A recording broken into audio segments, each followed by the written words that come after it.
سب سے پہلے اس ہستی نے فتویٰ دیا تھا کہ انگریزوں کو نکال کر اسلامی ملک بنانا ہمارے اوپر فرض ہے، اس ہستی کا نام ہے علامہ فضل حق خیر آبادی۔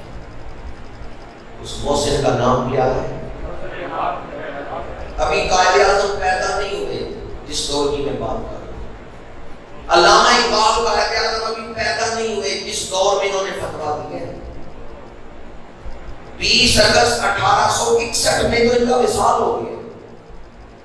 1857 کی جنگ آزادی میں تو یہ ہیرو ہے علامہ فضل حق خیر آبادی۔ اس سے پہلے انہوں نے فتویٰ دیا جب ابھی قائد اعظم اور علامہ اقبال پیدا بھی نہیں ہوئے تھے، اس وقت بھی اہل سنت کے مدارس سے صدر العوامل صدر العلماء علامہ فضل حق خیر آبادی نے یہ فتویٰ دیا تھا۔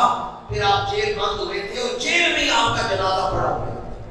اس کرنے کے بعد آپ گرفتار ہوئے، پھر جیل میں آپ کا جنازہ بھی ادا ہوا ہے۔ اہل سنت کے بزرگوں نے سب سے پہلے یہ آواز اٹھائی تھی کہ انگریزوں کو یہاں سے نکال کے اسلامی ملک بنانا ہمارے اوپر فرض ہے۔ پھر 1857 سے لے کے 1947 تک 90 سال ہمارے اسلاف نے کوشش کی ہے، آزادی کی جنگ لڑی ہے۔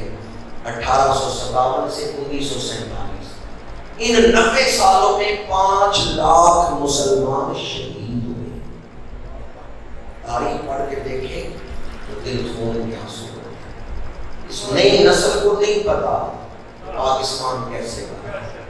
اس بوڑھے باپ سے پوچھیں جس کے سامنے جوان بیٹی کی چھاتیاں ہندو کاٹتے تھے۔ اس بوڑھے باپ سے پوچھیں جس کے سامنے جوان بیٹے کو ذبح کرتے تھے۔ 5 لاکھ مسلمان شہید ہوئے 90 سالوں میں، اور پھر جا کے آزادی کی یہ نعمت۔ پاکستان صرف اس علاقے برِ صغیر کے لیے ہی، اس خطے کے لیے ہی اللہ کی نعمت نہیں، پورے عالم اسلام کے لیے پاکستان اللہ کی نعمت ہے۔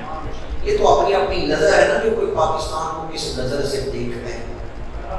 60 اسلامی ملک ہیں، ان 60 اسلامی ملکوں میں ایٹمی ملک کون سے؟